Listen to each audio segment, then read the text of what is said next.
नमस्कार, कार्यक्रम डिबेटमा स्वागत छ। सर्वोच्च अदालत प्रकरणले दिनकै नयाँ मोड लिएको छ। प्रधान न्यायाधीश चोलेन्द्र शमशेर राणाको राजीनामा माग गर्दै आन्दोलनमा उत्रिएका न्यायाधीशमा विभाजन देखिएको छ।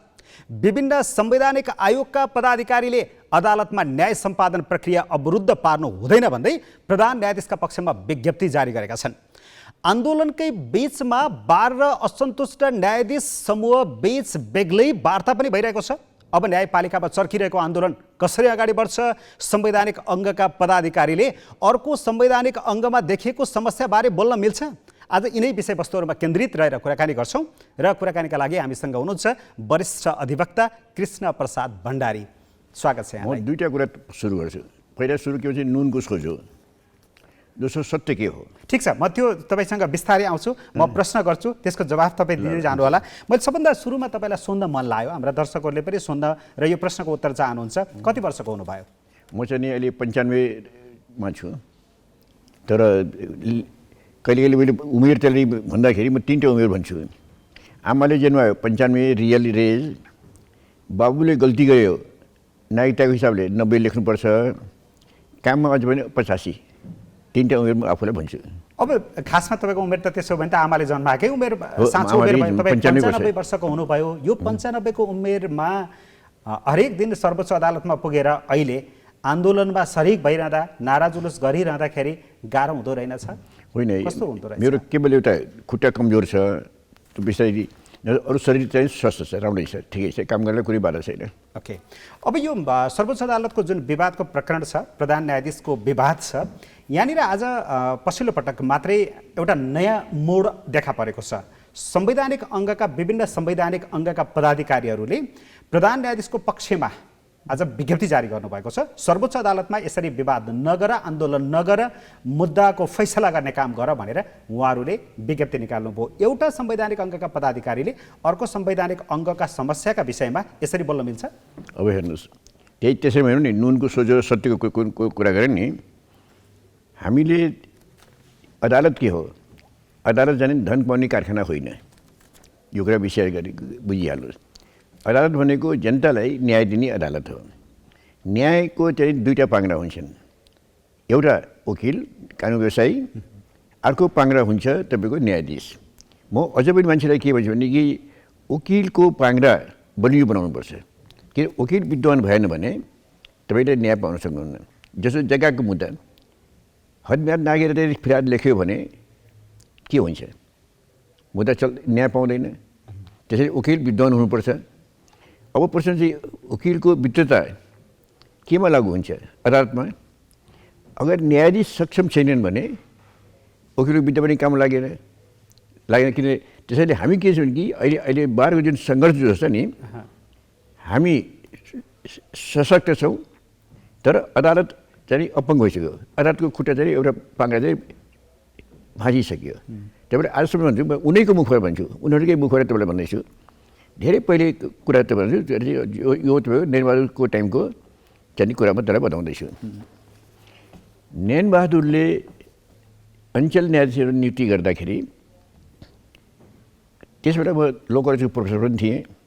मेरो विद्यार्थीहरू चाहिँ बरु राम्रो सङ्गत, म भाइचारा जस्तो व्यवहार गरेँ विद्यार्थीहरूसँग। एउटा चाहिँ अञ्चल न्यायाधीश नियुक्ति हुने विद्यार्थी के भन्छ भने, सर मैले त 40,000 खर्च गरेर गौर जाँदैछु भन्छ। अर्कोले 60,000 खर्च गरेर विराटनगर जान्छु भन्छ। अर्कोले 80,000 दिएर काठमाडौँ बस्छु भन्छ नि। मैले भने कि जुन न्यायाधीशले घुस खुवाएर नियुक्ति हुन्छ भने त्यसले त घुस खुवाउँछ। त्योभन्दा अघि मैले एउटा लेख पढेँ तपाईँलाई, के अरे पाकिस्तानको विद्वान हो। के भन्यो भने, corruption is the cancer of the judiciary. बुझ्दैन? म तपाईँलाई भनिहालौँ, मैले एक्लो मेचीदेखि महाकालीसम्म ठाउँ ठाउँमा मिटिङ गर्दै क्यानभासिङ गर्दै विद्रोह सुरु गरिदिए कि अदालतलाई स्वच्छ पार भने। ठिक छ, म यो विषयमा क्रमैसँग तपाईँलाई सोध्दै जान्छु, कहाँबाट बिग्रियो न्यायपालिका भन्ने कुरा चाहिँ। अहिले मैले भर्खरै सोधेको प्रश्नमा तपाईँले भन्नुभएको थियो यो नुनको सोझो भयो भनेर। कसरी नुनको सोझो? हो, त्यही बताउँछु।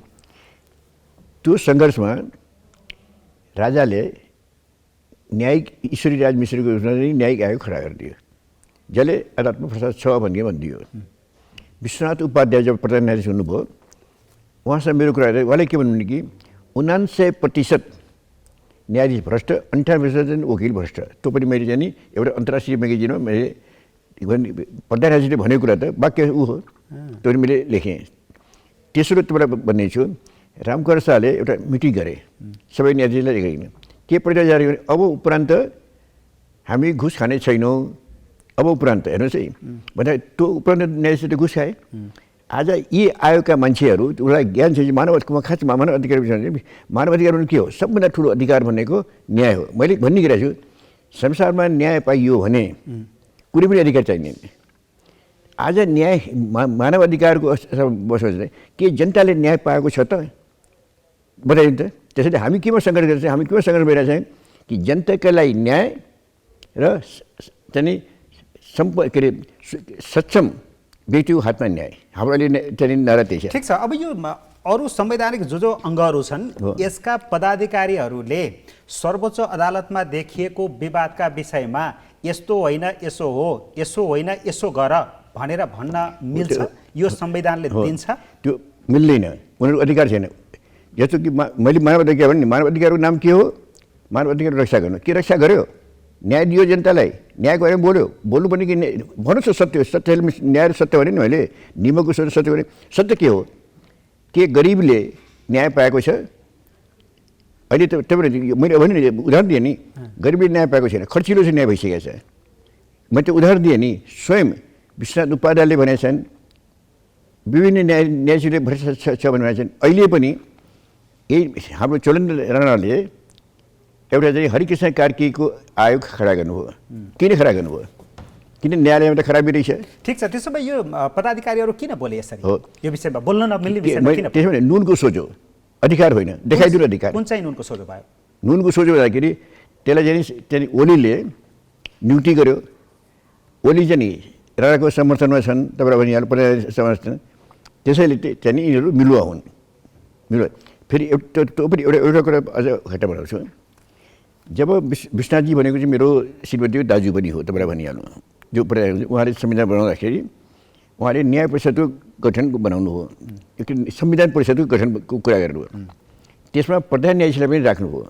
मैले भने तपाईँ न्यायिक शक्ति परिषदको आधारमा तपाईँले प्रधान न्यायाधीशलाई संविधान परिषदमा किन राख्नुभयो भनेको मैले उहाँसँग सोधेँ। उहाँले के भन्नुभयो, हेर्नुहोस् तपाईँले नेपाल बुझ्नुहुन्न, नेपालमा दलगत भावना भनेको एक आपसमा कुकुर बिरालो जस्तो झगडा गर्छन् यिनीहरू गर्दाखेरि, तर न्यायाधीश भनेको त न्याय गर्छ नि, उसले छुट्याइदिन्छ कुन ठिक कुन बेठिक। त्यसैले मैले प्रधान न्यायाधीशलाई चाहिँ राखेँ। त्यस प्रधान न्यायाधीशको कर्तव्य के छुट्याउने हो, बोल्ने होइन। तर अहिले राणाजीको चाहिँ हेर्नुहोस् कि मैले अर्डर गरेको छु, मैले ड्युटी गरेको छु, किन गरेको छु भन्दाखेरि मेरो दायित्व रे निर्माण गर्ने व्यक्तिले भन्छ कि न्याय गर्नको निम्ति प्रधान न्यायाधीशले राखेको त्यो अधिकार प्रयोग गर्छ। दोस्रो, संविधानको जुन धारामा जुन जुन व्यक्ति निर्धारित गरिएको छ त्यो व्यक्ति मिलेर संविधान परिषद बन्छ। जस्तो विपक्षी नेता। ठिक छ, त्यसो भए तपाईँले भन्न खोजेको चाहिँ संवैधानिक परिषद सम्बन्धी जुन अध्यादेश ल्याएर त्यही गलत हो। प्रधान न्यायाधीश सम्मिलित भएको संवैधानिक परिषदको बैठकले असंवैधानिक रूपमा भनौँ या गलत तरिकाले जसलाई नियुक्ति दिनुभएको थियो विभिन्न संवैधानिक आयोगहरूमा, उनीहरूले अहिले चाहिँ यो प्रकरणमा प्रधान न्यायाधीशको गुण तिरिरहेका छन्। त्यसै तपाईँले जुन आयोग भन्नुभयो नि, म त्यो आयोग नै मान्दिनँ। त्यसले मैले नुनको सोचो भने भनौँ न, अब जबरजस्ती उनीहरू आयोगको रूपमा बसिरहेका छन्। त्यसैले देखाइदिनु उनको कर्तव्यभित्रमा, अहिले त तपाईँले भन्नु नि, उनको कर्तव्यभित्रमा, उनको अधिकारभित्रमा, उनको कानुनी भित्रमा, संविधानको भित्रमा चाहिँ एउटा अदालतको चाहिँ मामलाको विषयमा बोल्न पाउने अधिकार हो कि होइन, नम्बर 1। दोस्रो, मैले भने न्यायको दुई पाङ्ग्रा हुन्छन्। जब एउटा पाङ्ग्रा भइदियो भने त्यो बोल्नु पऱ्यो नि। त्यसमा तेस्रो, कानुन व्यवसायी, हामी कानुनी व्यवसाय भनेको अफिसर अफ द कोर्ट भनिन्छ। ठिक छ, यसरी संवैधानिक पदाधिकारीहरू बोल्दाखेरि चाहिँ यसले के असर गर्छ, यसको प्रभाव के हुन्छ? होइन, मेरो विचारले त उही नुनको सोझो आउँछ, झन् डाङ्गिने जान्छन्। उनीहरू आफ्नै अधोगति देखाइरहेछ। सत्य बोल्नु, न्याय बोल्नु, इमान्दारी बोल्नु, त्यो नै हो।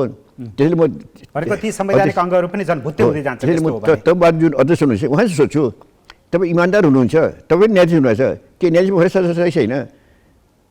अदालतमा चाहिँ बिचुलियाको राज छ कि छैन? ल भन्नुहोस् न, तपाईँ अहिले भन्न सक्नुहोस् न। बा न्याय अधिकार हो कि मौलिक अधिकार हो कि होइन?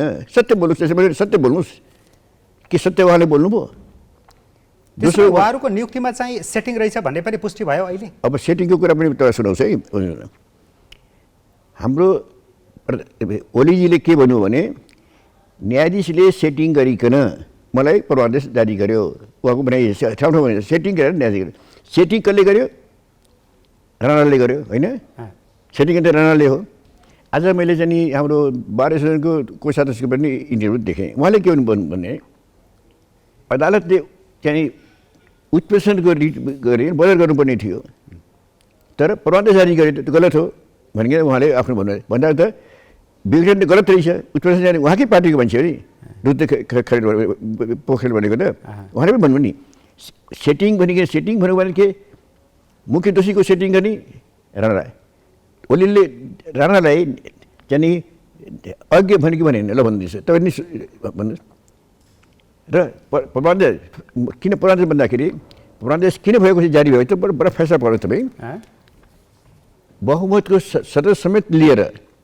पहिले के संविधानमा के लेखेको छ, जब विघटन हुन्छ कुनै मान्छेले दलहरूले साकार गर्न सक्दैनन् या बन्न सक्दैनन् भने कुनै पनि सांसदले म चलाउँछु भन्छ भने उसलाई दिनुपर्छ, कानुनी व्यवस्था यो छ।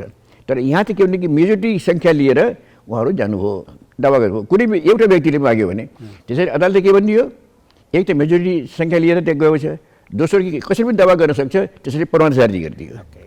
त्यसो भए ओलीजीले भने जस्तो अरू न्यायाधीशले पनि राजीनामा दिनुपर्छ, अरू न्यायाधीशले पनि गल्ती गरेका छन् परमादेश दिने विषयमा भन्ने कुरा चाहिँ गलत भइहाल्यो। हो गलत हो। दोस्रो कुरा म बताउँछु। अर्को कुरा पनि मलाई जान्न मन लाग्यो। एउटा इम्पोर्टेन्ट कुरा तपाईँलाई बताउँछु। म विश्वप्रसाद कोइरालाको मुद्दाबाट सुरु गर्छु तपाईँलाई बुझ्दैन। उहाँले बिना वकिलको बहस गर्न तयार हुनु भएन। गणेश राज शर्मा, कुसुम श्रेष्ठ र म तिनजना पुगेँ। गणेश राज शर्मा र कुसुमजीले के भने कि सत्य बोल भने, मैले भने कि नो भने हेर्नुहोस् तपाईँलाई त्यो जनरल लेखेँ नो। किन भन्दाखेरि चाहिँ विश्वप्रसाद कोइराला नेता हो, मास्टर लाइब्रेरी सर्भेन्ट। नेताको आज्ञामा कार्यकर्ताले लडाइँ गर्छ भने कार्यकर्ता दोषी होइन, नेता दोषी हो नि। त्यसै म तँलाई मेरो विषयमा चाहिँ म तँलाई भन्दैछु। मलाई आस्थाले सोध्यो तपाईँ पुरा भ्रष्टाचार विरोध गरिदिनु भएको कुन कुन न्यायाधीश भ्रष्टाचार भने मैले होइन सबै कुनै पनि न्यायाधीश भ्रष्ट होइनन्। भ्रष्ट हो भने प्रधान न्यायाधीश मैले भने अनि के म माथि मुद्दा चल्यो 4 वर्ष तारिक बसेँ। जहाँ सर्वोच्च अदालतले के फैसला गरिदियो, भण्डारी भनेको कृष्ण भण्डारी भनेको कानुन र न्यायको रक्षक हो, यसले अवहेलना गर्नै सक्दैन। अर्थात् मैले जो बोलेको कुरा हो कि भ्रष्टाचारी कोही हो भने प्रधान न्यायाधीश कि जिम्मेवारी हो। जस्तो मैले विश्वप्रसाद कुरा पनि नि उहाँले बोल्नुभयो मेरो जिम्मेवारी हो, नेतृत्वले जिम्मेवारी लिनु हो। मास्टर लाइब्रेरी म नेता हुँ, मेरो यो युद्धको जति घटनाहरू भयो मेरो हो। जस्तो नि कमान्डरको लड्छ, सिपाही लड्छ, त्यो कमान्डर जित्छ नि। पक्कै पनि। अर्को कुरा यो संवैधानिक आयोगका जो पदाधिकारीले आज विज्ञप्ति निकाल्नुभयो उहाँहरू त मुद्दाका झगडिया पनि त हो। उहाँहरूको नियुक्तिको विषयलाई लिएर सर्वोच्चमा मुद्दा विचाराधीन छ। यस्तो विषयमा त अरू जो कोही भए पनि बोल्न नमिल्ने विषय होइन र। म अझ मैले तपाईँलाई अघि भने नि मैले किन अहिले भने म चाहिँ नि कानुनको रक्षक मान्छे भन्ने चाहिँ सर्वोच्च अदालतले बोलिसक्यो।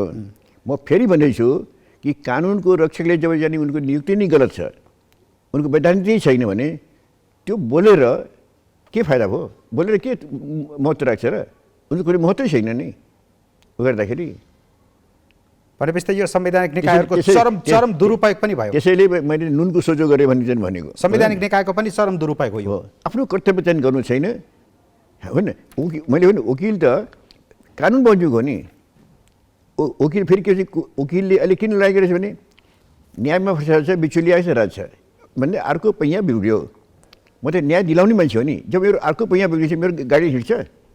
एकदम। अब यो प्रधान न्यायाधीश प्रकरणमा नि भण्डारी सर, यो न्यायाधीश अधिवक्ता मात्रै होइन अन्य क्षेत्रमा पनि जनमत विभाजित जस्तो देखिन्छ कि होइन। उहाँका पक्षमा पनि मान्छेहरू खुल्दै गएका छन्। त्यो चाहिँ संवैधानिक रूपमा होला, वैध तरिकाले होला, अवैध तरिकाले होला। उहाँका पक्षमा उहाँले मान्छे पनि उतारिरहनु भएको छ प्रधान न्यायाधीशले। यसरी हेर्दाखेरि त यो आन्दोलन औचित्यहीन जस्तो देखिएको अथवा यो आन्दोलन यतिकै सकिन्छ जस्तो त देखिएको त छैन।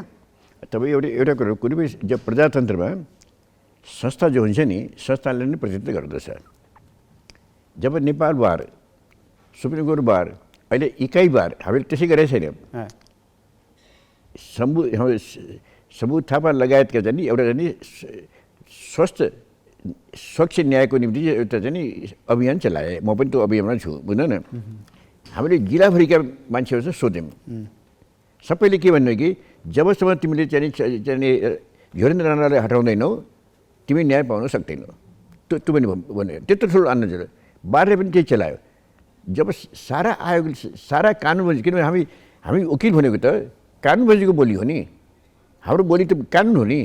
जब बहस गर्छु भने त त्यो बहस त मेरो कानुन बजी हो नि। भनेको यो आन्दोलन शिथिल हुने अथवा यतिकै सकिने स्थिति हुँदैन। होइन, त्यो कानुन न्यायाधीशहरूमा विभाजन भयो या अरू बाहिर पनि जनमत विभाजित भयो भन्दैमा अब के छ भन्दाखेरि अहिले हाम्रो मूल नारा के छ? भ्रष्टाचारीलाई खत्तम पार, बिचौलियालाई खत्तम पार।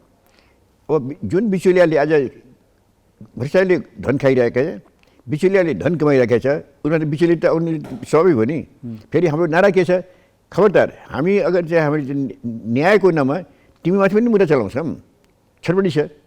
त्यसैले स्वाभाविक रूपमा छ। आज मेरो छोरीले पनि बहस गरेँ नि, तपाईँ अनुसरण गर्नु।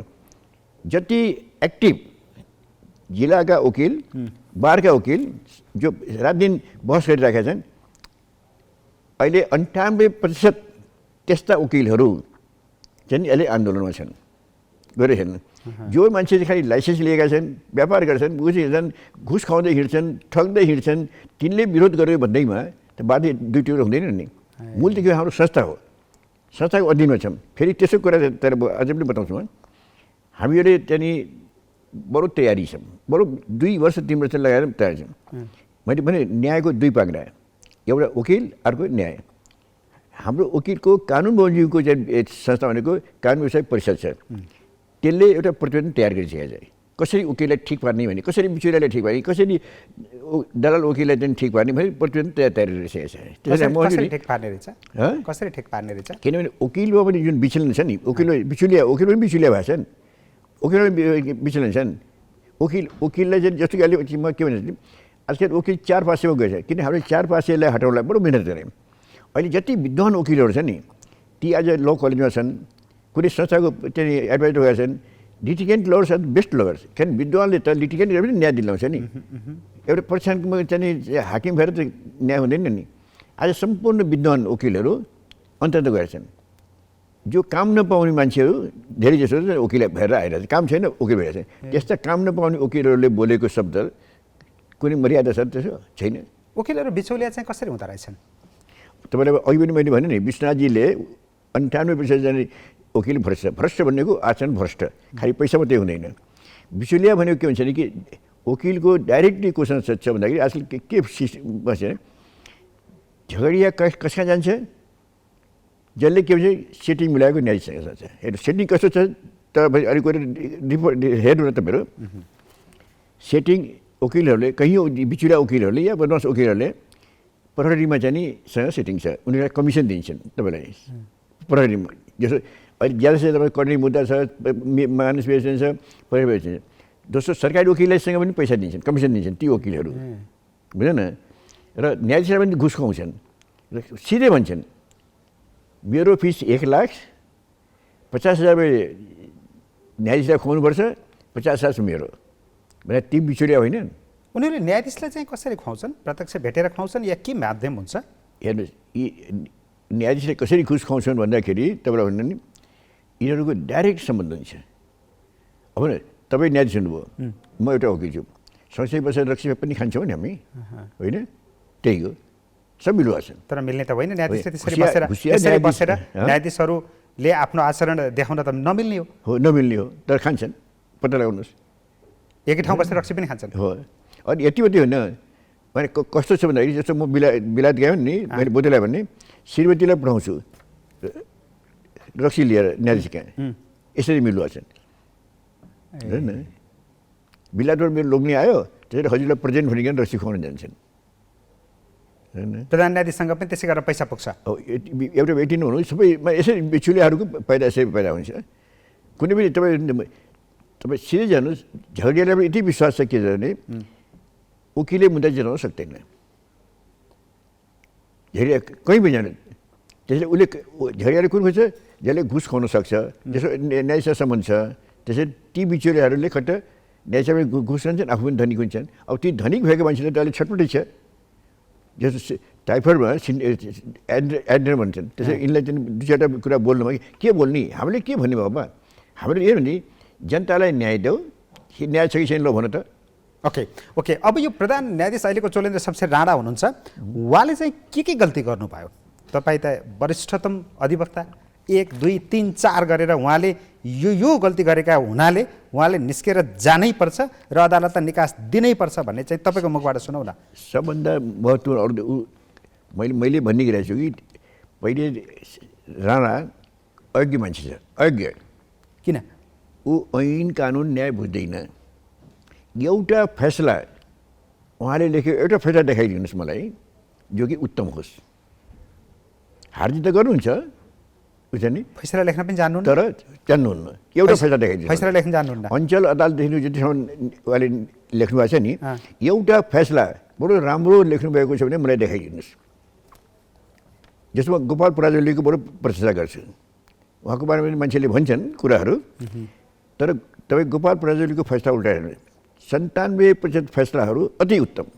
ओके, चोलेन्द्रको बारेमा कुरा गर्दाखेरि उत्तम अथवा योग्य फैसला या राम्रो फैसला नै लेख्न जान्नुहुन्न, 1 नम्बर। अर्को चाहिँ उहाँ योग्य हुनुहुन्न। त्यसमा अर्को सबभन्दा ठुलो, जब देश भ्रष्टाचारको उन्मूलन गरेको छ, अख्तियार दुर्पयोग भ्रष्टाचारको उन्मूलन गर्न गएको छ, 20 भ्रष्टाचारीहरूलाई उहाँले हदम्यादको चाहिँ रूपबाट फुर्सद गरिदिनु भयो। 20,000को न्यायाधीश हुँदाखेरि 20 जनाले। पछि सुशीला कार्की समेतले उहाँको फैसला भन्दाखेरि अख्तियारले चाहिँ फैसलालाई निर्मूल गर्न भने मुद्दा चलाउँछ। उहाँले नलाग्ने ऐन नलाग्ने तर्क लगाएर चाहिँ उनीहरूलाई फुर्सद दिनुहुन्छ, उन्मुक्ति दिनुहुन्छ भ्रष्टाचारीहरूलाई। अरू त रञ्जन उन्जनको फैसलाहरू त कति छ त्यो कुरा छोडिहाल्नु, कति वर्णन गरौँ उहाँले। त्यसैले म एउटै वर्णन के गर्छु नि कि उहाँको एउटा फैसला पनि माने घुसियालाई छोडेको 20,000को फैसला तपाईँलाई सामने राखिदिएँ। जो जघन्य अपराध, सबभन्दा ठुलो अपराध गरेपछि सानो अपराध रञ्जनको त कुरा छोडिहाल्नु। दोस्रो तपाईँसँग के कि एउटा राम्रो फैसला मलाई देखाइदिनुहोस् उहाँको। अनि म त बडो राजनीतिक खेलाडी जस्तो पनि देखिनु भयो नि त, होइन?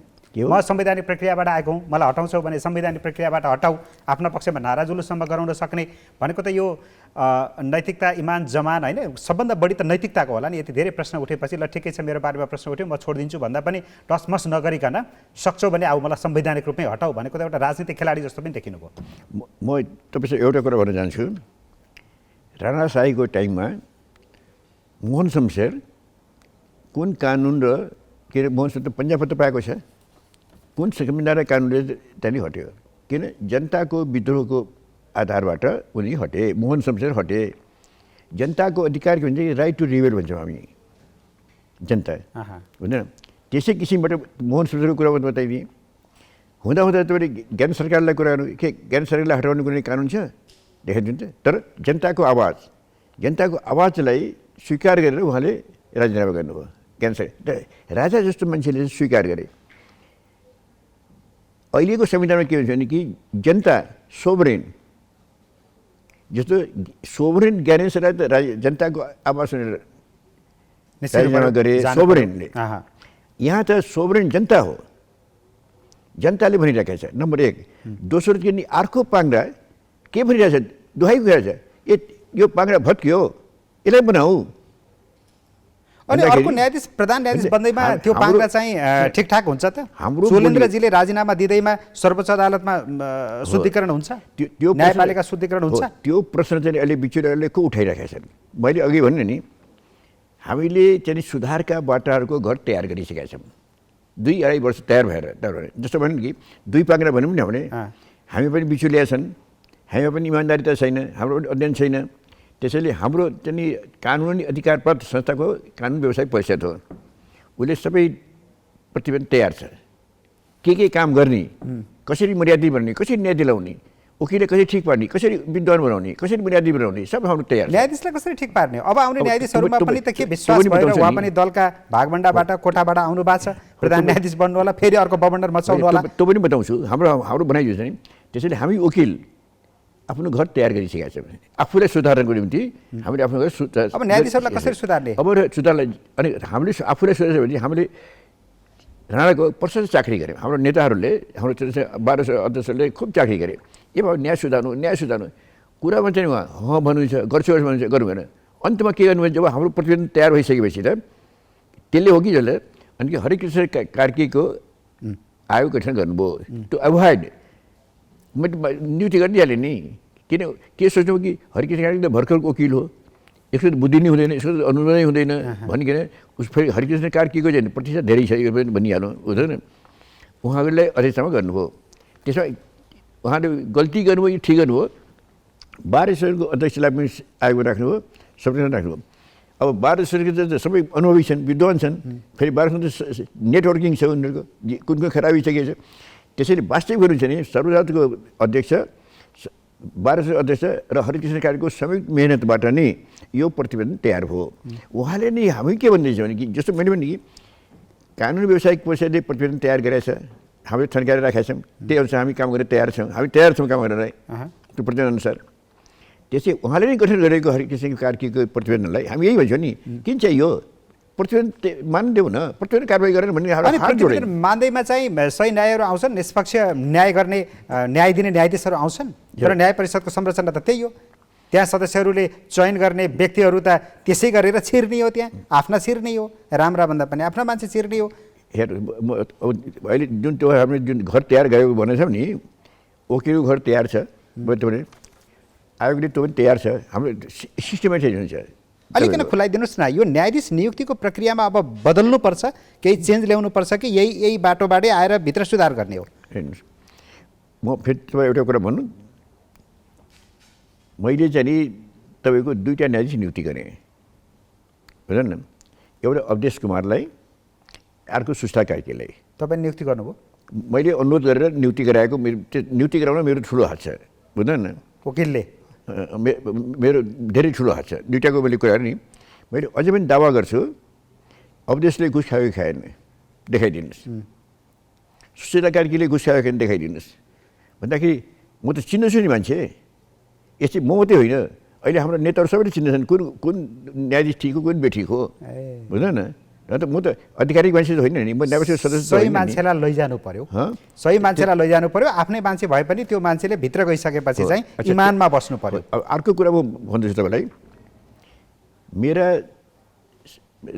नाताका जस्तो विश्वनाथजी मेरो श्रीमती दाजु भए, केदारनाथ उपाध्याय मेरो श्रीमतीको भाइ भए, अर्को बैजनाथ उपाध्याय मेरो श्रीमतीको भाइ भए, तेस्रो गोविन्द उपाध्याय नेपाल, किन गोविन्द उपाध्याय पनि मेरो नाता के भन्छ भने कि माधव नेपालको दिदी मेरो भाइसँग बिहा भएको छ, फेरि गोविन्दलाई मैले वकिल बनाएको होइन।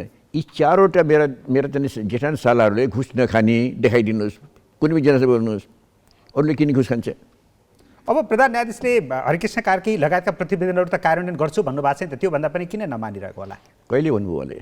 विज्ञप्ति निकालेर पनि त म कार्यान्वयन गर्छु, आउँदो संवादमा बसौँ, वार्तामा बसौँ भन्नु कुराले उहाँ जहिले पनि गर्छु भन्नुहुन्छ होइन, गर्छु भन्छ भने गर्नु पऱ्यो नि, उहाँले खालि गर्छु भन्ने होइन नि। तेस्रो कुरा म भन्छु नि, उहाँको विभूतिहरू पढ्नुहोस्। जब हामी के भन्छौँ कि अदालतमा चाहिँ बिचुलियाको राज छ भन्यौँ, अदालतमा भ्रष्टाचार छ भन्छौँ, अदालत सम्पन्नको हातमा छैन भन्ने हाम्रो आरोप राख्छौँ।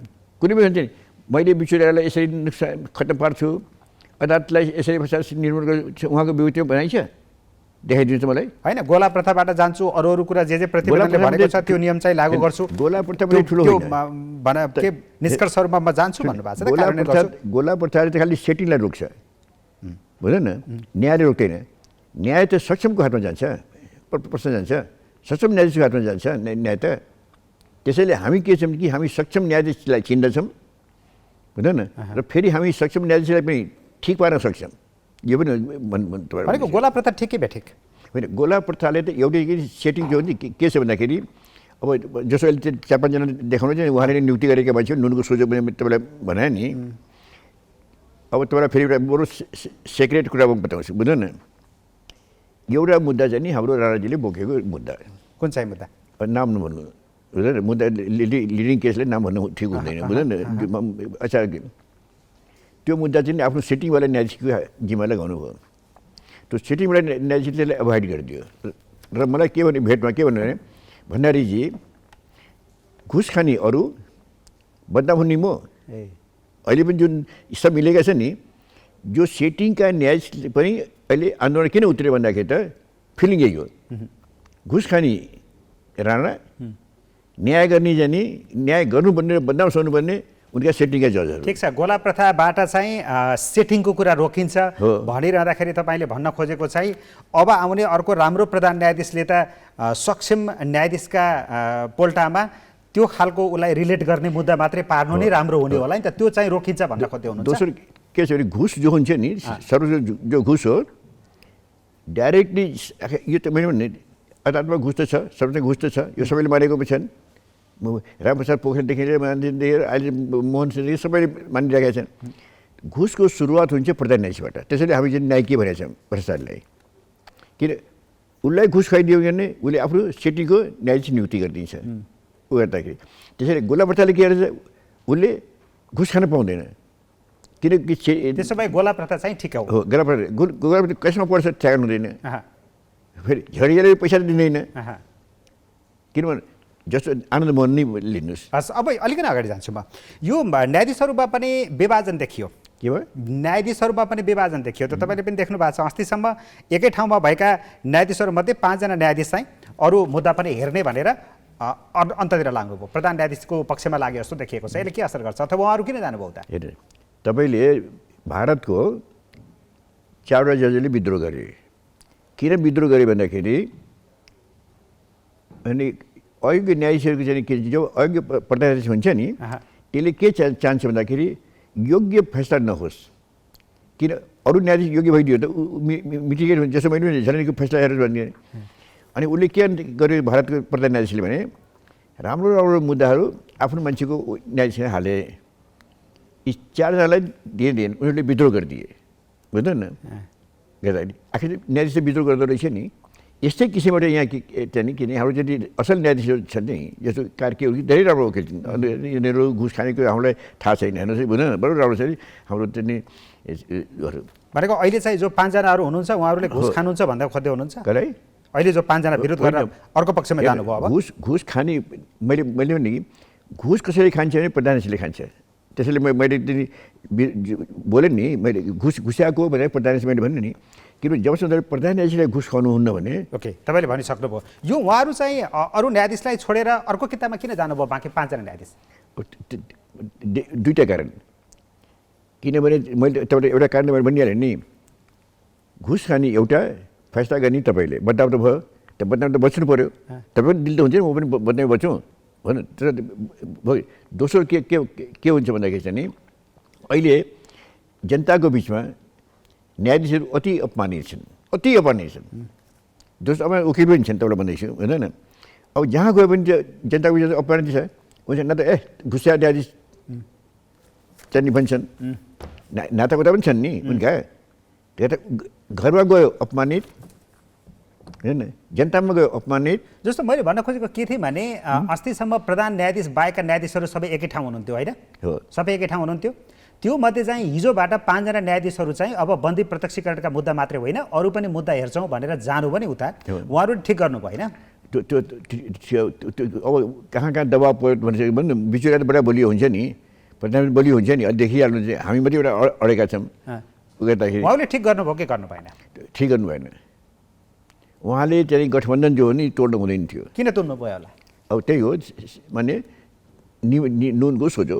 कसको नुन? किन उहाँहरूलाई नियुक्ति गर्नमा चाहिँ राणाको ठुलो हात छ। सोलेन्द्र राणाको ठुलो हात छ। हो, त्यो ठुलो हात उनीहरूले नियुक्ति गरे हो। भनेपछि उहाँहरू उताको पक्षमा जानुभयो, त्यही भएर। किन यसमा चाहिँ हाम्रो पनि कमजोरी छ बताइदिन्छु। हाम्रो कमजोरी कसरी छ भन्दाखेरि बार एसोसिएसनको प्रतिनिधि पनि न्याय परिषदमा छ, बुझ्दैन। हामीले चाहिँ वकिल मध्येमा पठाउनलाई चाहिँ हामीले अनुसन्धान गर्न सकेनौँ। ठाउँ त खाली भयो, खाली त राखेर उचित भएन। अनुसन्धान गरेर चाहिँ असल न्यायाधीश पठाउने अख्तियारी र बुद्धि वकिलसँग छ। जस्तो मैले उदाहरण दिएँ, अवधेशको उदाहरण दिएँ, उसले अनुसन्धान गर्न सकेन, ठाउँ त खाली राखेको होइन। त्यसले हामीले छोडिदियौँ। हाम्रो प्रतिनिधि चाहिँ रामप्रसाद श्रेष्ठ समेतले वास्ता गरेनन्, अनि सम्पूर्ण नियुक्ति उनको हातमा पुग्यो। कुरा त्यही हो। अनि यो तपाईँले जसरी बन्दी प्रत्यक्षीकरणका मुद्दा बाहेक अरू मुद्दा पनि हेर्ने भनेर उता गएका न्यायाधीशहरूले गलत गरे भनिरहँदाखेरि त सर्वोच्च अदालतमा न्याय सम्पादनको काम रोक्न मिल्छ? सर्वोच्च अदालत भनेको हडताल गर्ने ठाउँ होइन भन्ने कुरा छैन त? एउटा कुरा फेरि भन्न चाहन्छु, जुन मुद्दा उहाँले हेर्छु भन्नुहुन्छ नि त्यहाँ वकिल पनि सम्मिलित छन्। वकिल त उपस्थित छैन, बुझ्दैन? जब वकिल उपस्थित छैन भने कसरी मुद्दा हेर्न सक्नुहुन्छ? भनेपछि त्यहाँ वकिलहरू पनि गइसकेका छन्? छैनन्। छैन? कोही उनका मिलो गयो होलान्, तर जेनरल असल वकिलहरू जेनरल त अहिले सबै जेनरल त असल वकिल छन् नि। मुद्दा हेर्छु भने पनि सम्भव छैन। जान्दैन, कुनै वकिल जान्दैन। वकिल बिना चाहिँ कसरी हेर्ने? कसरी हेर्छ? अनि मेरो अर्को प्रश्न चाहिँ न्यायाधीशहरूले मुद्दा हेर्दैनौ भनेर त्यसरी सर्वोच्च अदालतमा हडताल गर्न मिल्छ? कसले? न्यायाधीशहरूले उनीहरूले नै अरू ठाउँमा अरू निकायहरूमा हडताल गर्न पाइँदैन भनेर फैसला गर्छन्, तर आफूले चाहिँ हडताल गर्न बस्छ। यस्तो गर्न मिल्छ? न्यायाधीशले हडताल गरे होइन, बुझ्दैन? न्यायाधीशले न्यायको निम्ति, अदालतको पैसा बढाउनको निम्ति, अदालतको गरिमालाई बढाउनको निम्ति चाहिँ उसले चाहिँ जसलाई भन्छ एब्सेन्टी भन्छौँ हामी, बुझ्दैन? हडताल होइन, यो विरोध होइन, एब्सेन्टी हो। यो एब्सेन्टी भन्छ मैले भारत पनि कुरा ठाउँ ठाउँ छ एब्सेन्टी छ। तर यसरी त जनता मारमा दोस्रो कुरा यसरी जनता मारमा पर्छन् नि। एब्सेन्टीको फैसला नहुँदा त जनता अन्यायमा पर्छन् नि। एब्सेन्टीको जुन कुरा मैले गरेँ नि, स्वयं चोलेन्द्रले गोपाल पराजुलीको यसलाई बहिष्कार गरे, स्वयं उसले गरे। हेर्नुहोस् है, गरे हेर्नन्, एब्सेन्टी गर्दो रहेछ नि। भारत यिनीहरू देखाइने एब्सेन्टीको।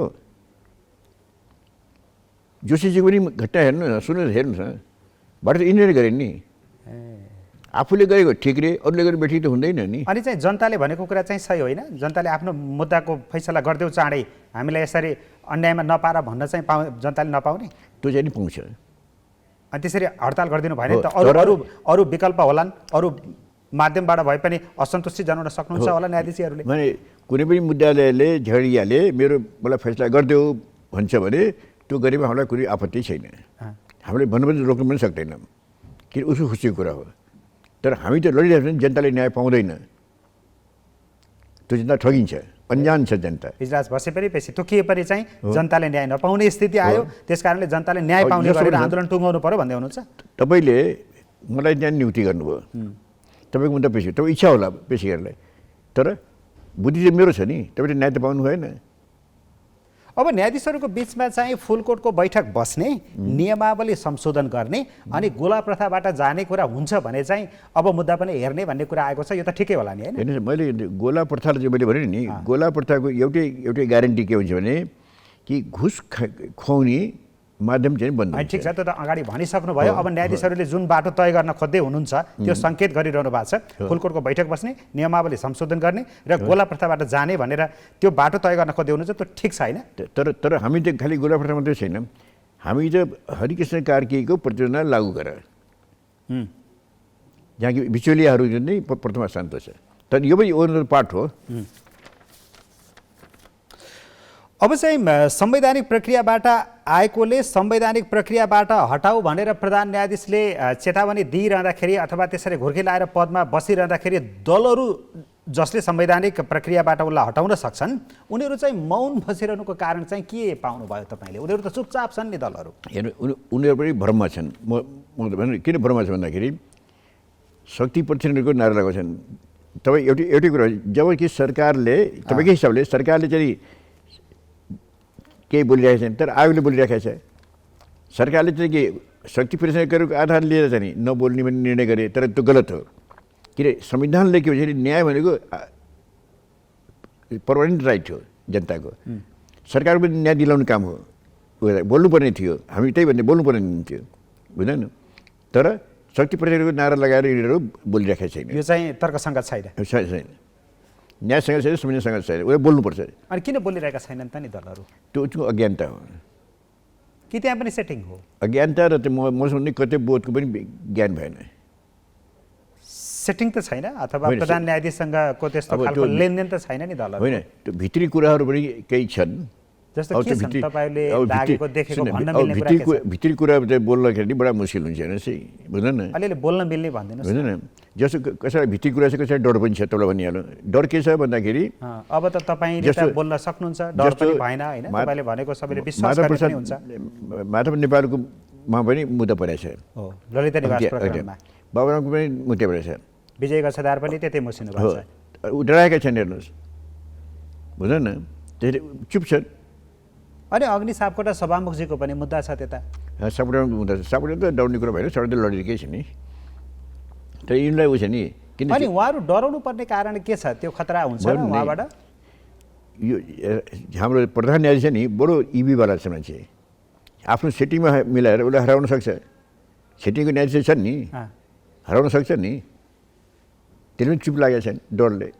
त्यसैले कोही चाहिँ नि कतै अनि यस्तो विवाद मचिरहेको, अदालत जहाँ भाड भैलो मचिरहेको छ, यस्तो बिचमा गरेको फैसलाले कति धेरै मान्यता पाउँछ या पाइहाल्छ भन्ने के हुन्छ?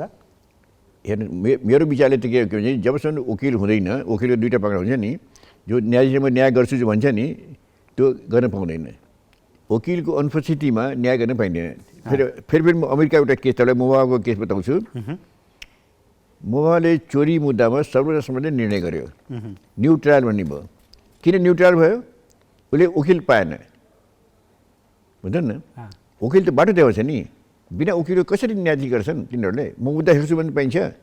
तर वकिलहरूमा पनि त विभाजन आउन सक्छ, आएको छ त। आएको छ, होइन यसो पक्षमा आन्दोलनको पक्षमा तपाईँहरू हुनुहुन्छ, विपक्षमा अरू वकिलहरू पनि हुनुहुन्छ, अब त उहाँ जान पाउनुहुन्छ नि त। तपाईँलाई मैले एउटा मेरो लेखको कुरा तपाईँलाई सुनाउन चाहन्छु। वकिल अहिले वर्तमान अवस्थामा वकिल भने 3 खाले वकिल छन् तपाईँलाई। एउटा शत्रु खाले वकिल, जस्तो म जस्तो मान्छे, या विश्वनाथ मैनाली जस्तो मान्छे, या श्रीहरि जस्तो मान्छे, जसले कि न्यायाधीश भ्रष्टन, न्याय पुगेन, न्यायलाई सुधार गर्नु पर्यो भन्ने मान्छेहरू, ती शत्रु वकिलको मैले गणना गरिरहेको छु। सुधारवादी, सङ्घर्षवादी वकिलहरू शत्रुलाई भनेको छु। अर्को वकिल चाहिँ मित्र भन्ने के भनेको छु, जसले न्यायाधीशलाई रक्सी खुवाउँछ, पैसा खुवाउँछ, सम्मान बिचौलियाहरू छन् नि, ती चाहिँ नि बिचौलाहरू उहाँको मित्र हुन् न्यायाधीशहरू। शत्रु वकिल र मित्र वकिल, दुईवटा भयो। सिन्धुनाथजी जस्ता, श्रीहरि जस्ता, म जस्ता मान्छे शत्रु वकिल, अरू घुस खुवाउने चाहिँ बिचौलियाहरू चाहिँ मित्र वकिल। अर्को एउटा यस्तो समूह छ जस्तो गरेर शर्मा जस्तो, न न्यायाधीश नजिक राखेका छन्, न न्यायाधीशलाई गाली गर्छन्, हुँदैन, चुपचाप बस्छन्, साइलेन्ट बस्छन्। तर त्यो पनि गल्ती हो, किन हाम्रो के भारतको घोषले के भएछ भने अपराध गर्ने मान्छे मात्रै अपराधी हुँदैनन्, अपराध गरेर हेर्ने पनि हुन्छ। त गणेशजी जस्ता वकिलहरू पनि छन्, उच्च कोटिको वकिलहरू छन्, धेरै छन् अझ पनि। तपाईँलाई ती चाहिँ नि न्यायाधीशलाई डराउँछन्। किन डराउँछन् भन्दाखेरि न्यायाधीशको विरोध गर्नु पनि हराउने। जस्तो उदाहरणको रूपमा तपाईँलाई बताउँछु, विश्वनाथ मैनाली, ऊ अध्यक्षको टाइममा चाहिँ के भने कि न्यायाधीशले घुस खान जाने लालमोहर पाएका छन् भन्यो। फुल कोर्टले हाम्रो विश्वनाथ मैनालीलाई 3 महिना निलम्बन गरिदियो। हामीले विद्रोह गऱ्यौँ, बुझ्नु न। त्यो विद्रोह गरेमा चाहिँ नि कल्याण प्रधान हुनुहुन्थ्यो, उहाँको 18 मुद्दा उहाँले हराउने बेचमा राखिदिनु भयो। गएर विश्वास सोध्नुलाई उहाँको उकालो चाहिँ चौपट छ, उकालो छोडिदिनु उहाँले भने असल वकिल त छुटिरहेका छन्। हस्, अब हामी कार्यक्रमको अन्त्यमा आयौँ, जम्मा 1 मिनट जति बचेको छ। सर्वोच्च अदालतमा प्रधान न्यायाधीशले पनि निकास नदिने, राजीनामा नदिने, यसै गरेर बसिरहने, तपाईँहरू आन्दोलन गरिरहने हो भने त यो लम्बिँदै गयो भने त यसले ठुलो विनाश निम्ताउँछ। न्यायपालिकामा यस्तो सधैँभरि बभण्डर त बचिरहनु राम्रो हुँदैन होला, यसको निकास चाहिँ के हुन्छ त्यस्तो भयो? तपाईँलाई अझै पनि भन्दैछु म, निकास भनेको अहिले पनि तपाईँ एउटै उदाहरण दिन्छ। सबै एउटा विराटनगरको चाहिँ झगडी आयो, उसले के भन्यो, मलाई तारिखमा दौडाउँदा वकिलले न्यायाधीशले मारिदियो। अहिले न्यायाधीश गएर हेर्नुहोस्, 10-10 वर्ष मुद्दा भइरहेछन्, तारिखमा आइरहेछन्, झगडा मरिरहेका छन्, त्यो न्याय भएको छ र? न्याय छैन। त्यसैले न्यायको निम्ति मुख्य आधार हुन्छ, न्यायको निम्ति लड्नु छ। त्यसैले हाम्रो मूल नारा के छ? जनतालाई न्याय, सक्षमको हातमा न्याय, र त्यो हामी गर्न सक्छौँ। त्यो पनि हाम्रो दुईवटा प्रतिवेदन हाम्रो तयार छ। भनेपछि त्यसका लागि प्रधान न्यायाधीशले राजीनामा दिनैपर्छ। ऊ सबभन्दा ठुलो अपराधी हो। त्यसैले हाम्रो ऊ भ्रष्टाचारीको चाहिँ न्याय के हो, बिचौलियाको न्याय के हो? जब न्याय हटाउँदैन तब सुधार हुँदैन। हस्, धन्यवाद छ, धन्यवाद छ समयको लागि, धन्यवाद।